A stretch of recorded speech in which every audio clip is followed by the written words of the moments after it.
What if everything you thought you knew about the origins of English literature was completely flawed?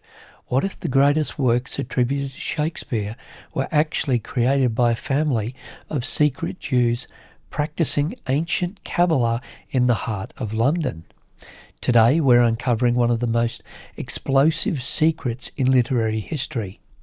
The story of the Bassano family of crypto-Jews who lived as practicing Jews while appearing to be Christians, all under the direct protection of English royalty. This isn't just one remarkable woman anymore. This is about 3 generations of brilliant Jewish poets and scholars who literally created the foundation of English drama and literature.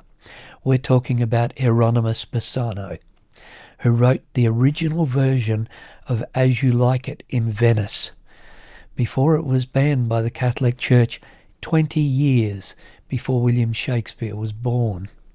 His son Baptista, who became the secret poet behind the early Shakespearean plays.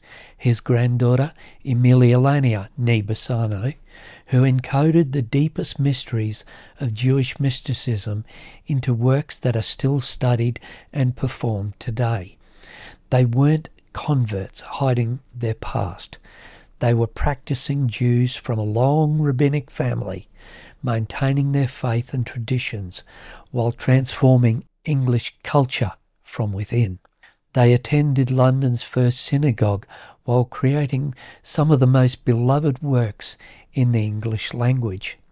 And they did it all by embedding the most sacred Jewish mystical text directly into their poetry and plays.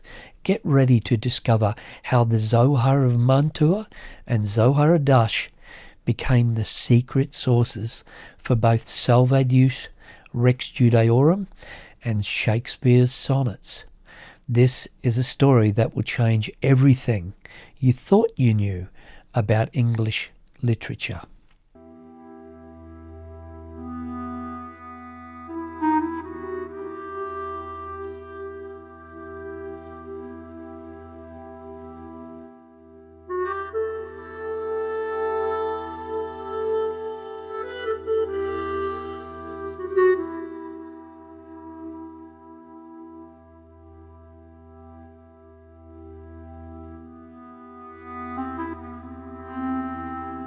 Let's start with the truth about who the Bassano family really were and why they came to England.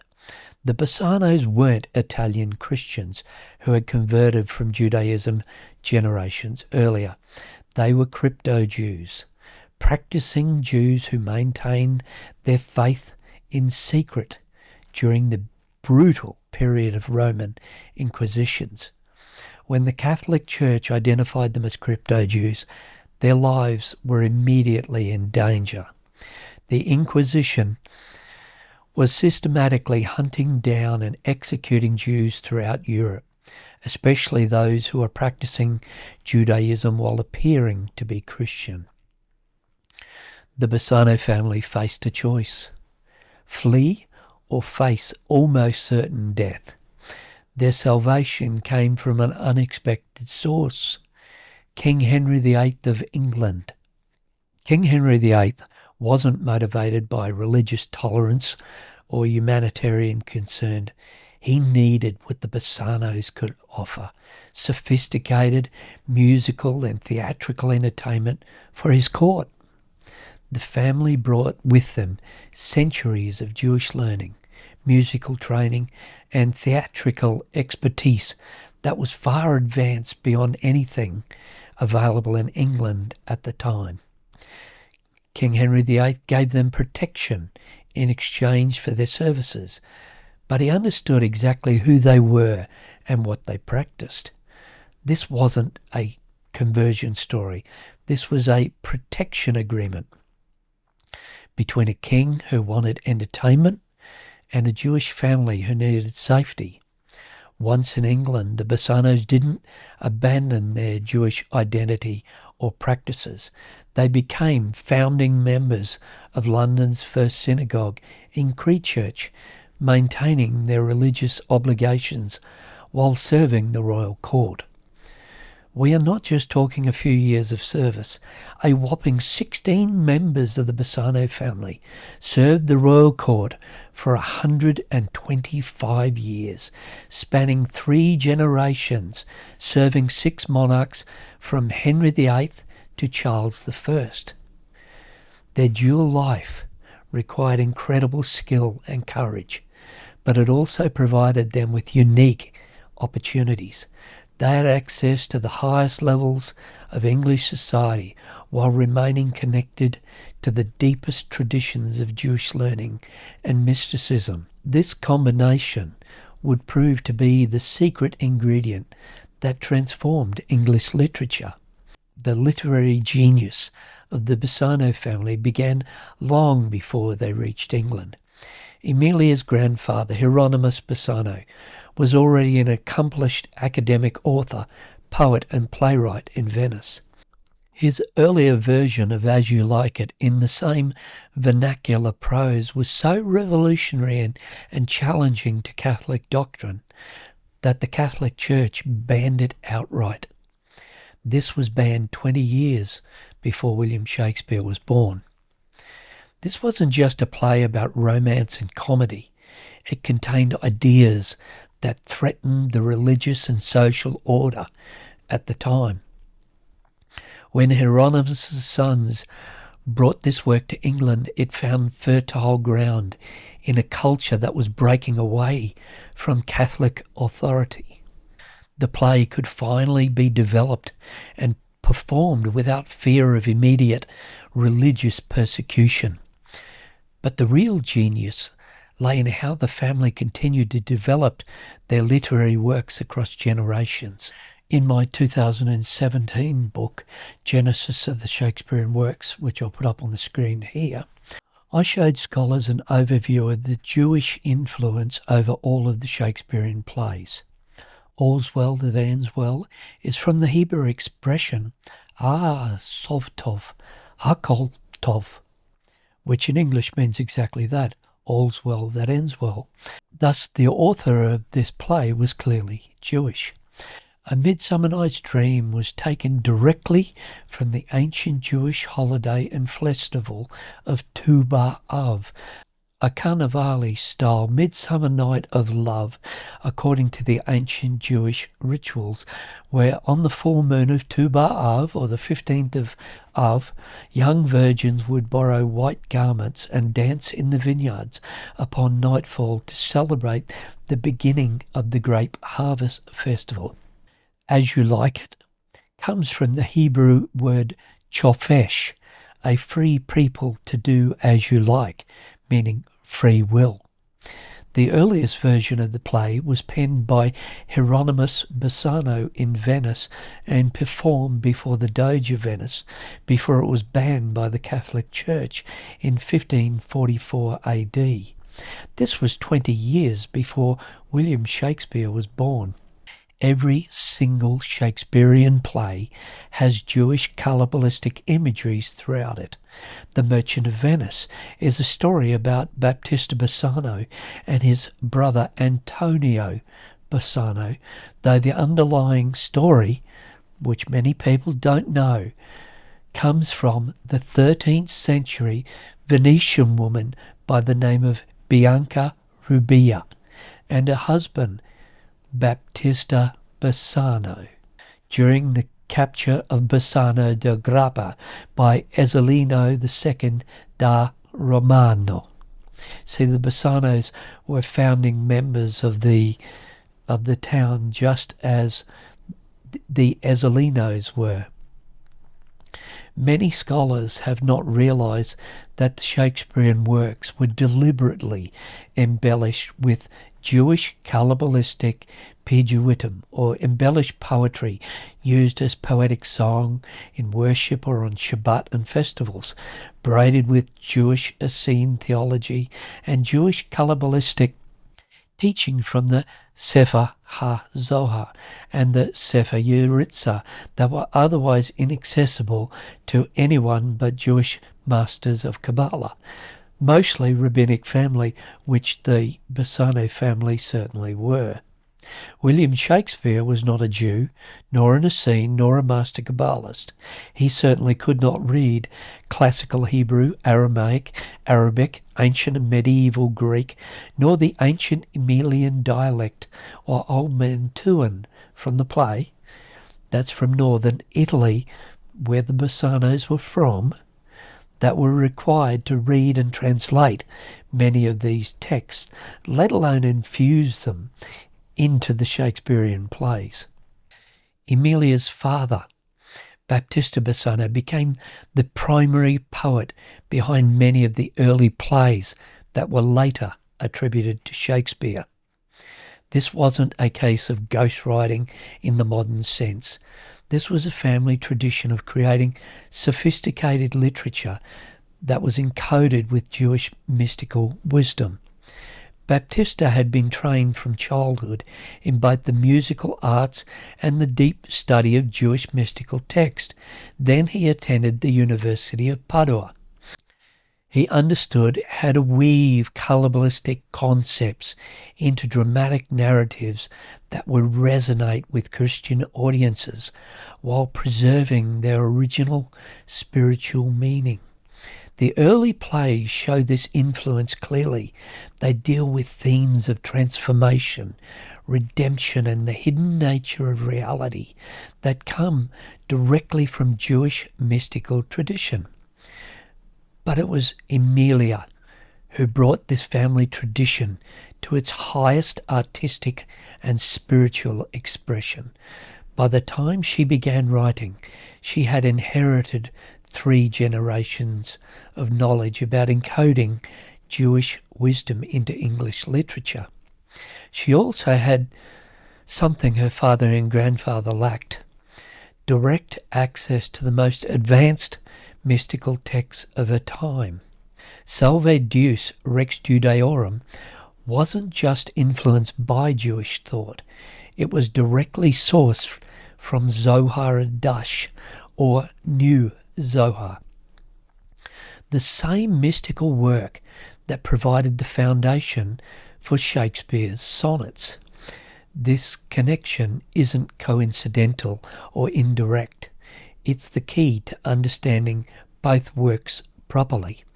Zohar Dash contains some of the most sophisticated mystical teachings in Jewish literature, dealing with the nature of divine love, the role of the feminine principle in creation, and the process of spiritual transformation. These are exactly the themes that run through both Emilia's published poetry and the sonnets attributed to Shakespeare. But the connection goes even deeper than shared themes. When we examine the structure and language of both works, we find direct parallels to specific passages in the Zohar Dash. This isn't general influence. This is precise, scholarly use of mystical sources that requires years of dedicated study to become a master Kabbalist. Emilia was recorded as a mistress, which modern scholars have polluted. In truth, a mistress in that period was a woman who held the position of head of a household, head or in charge of a school, what we would call a principal, in charge of servants, or a female scholar, of which Emilia was all during her lifetime. The 10 dedications in Salve Deus come directly from the Zoharic portion of Matnitin, a section of Zohar Dash that deals with the transmission of sacred knowledge. This choice wasn't arbitrary. Emilia was signalling to those who could read the signs that her work contained encoded mystical teaching, but not a single scholar discovered this in 400 years until I came along. The most powerful example of this encoding appears in her description of Kukum, which serves actually as crescendo to both her work and the sonnets. So after Sonnets 154, this is the next section. This section draws from the Zoharic work of Rav Metivta, the head of the academy, which describes a prophetic vision of the companion in the Garden of Eden. It's an incredible work. In Jewish mystical tradition, this vision represents the ultimate state of spiritual perfection and the resurrection of divine wisdom in the world. Emilia transforms this mystical vision into English poetry that describes the rising of the moon and the awakening of the divine presence in the natural world. She's literally describing the resurrection of the dead and the great rising of Adonai from the dust that Jewish mysticism sees as the ultimate goal of our spiritual work. But she does see through language that appears to be simple nature poetry to the casual reader. This is encoding at the highest level, preserving the most sacred mystical concepts while making them accessible to those who wouldn't normally have access to such knowledge. The Dark Lady of the sonnets represents the same mystical concepts, the divine feminine principle rising from concealment to transform the world. This isn't about a flesh and blood woman. It's not about Emilia Bassano. It's about the cosmic process of redemption described in the Zohar. Emilia understood that she was participating in this process through her writing, serving as a vehicle for bringing hidden wisdom into the light. What drove the entire Bassano family to take such enormous risks for the sake of literature and learning? The answer lies in their understanding of their roles as guardians of ancient wisdom during a time of unprecedented persecution. They saw themselves as having a sacred responsibility to preserve Jewish mystical knowledge for future generations. But they also understood something that made their mission even more urgent. The mystical wisdom that they carried wasn't just for Jews. It contained universal truths that could benefit all of humanity. By encoding these teachings into English literature, they were creating a bridge between Jewish and Christian cultures. They were showing that the deepest spiritual insights, transcending religious boundaries, and they could speak to anyone seeking wisdom and transformation. This wasn't cultural assimilation. This was cultural transformation within. It's been prophesied about this would happen, and they fulfilled it. They were changing English literature by infusing it with the most advanced spiritual and philosophical concepts of their time. The success of their approach is evident in how their works continue to resonate with readers and audiences centuries later. The themes they explored: love, transformation, the nature of reality, the role of women in spiritual life, remain as relevant today as they were in the Renaissance. But their achievement went beyond creating great literature. They managed to preserve and transmit mystical knowledge that might otherwise have been lost during the chaos and persecution of their era. Every time someone reads a Shakespearean sonnet or watches As You Like It, they're encountering concepts and insights that come from the deepest traditions of Jewish mysticism. The Bassano family succeeded in their mission. The Merchant of Venice is about the Bassano family. They kept their ancient wisdom alive and made it accessible to future generations. The constraints they faced actually enhanced their creative achievement. The need for secrecy forced them to develop incredibly sophisticated techniques for encoding multiple layers of meaning.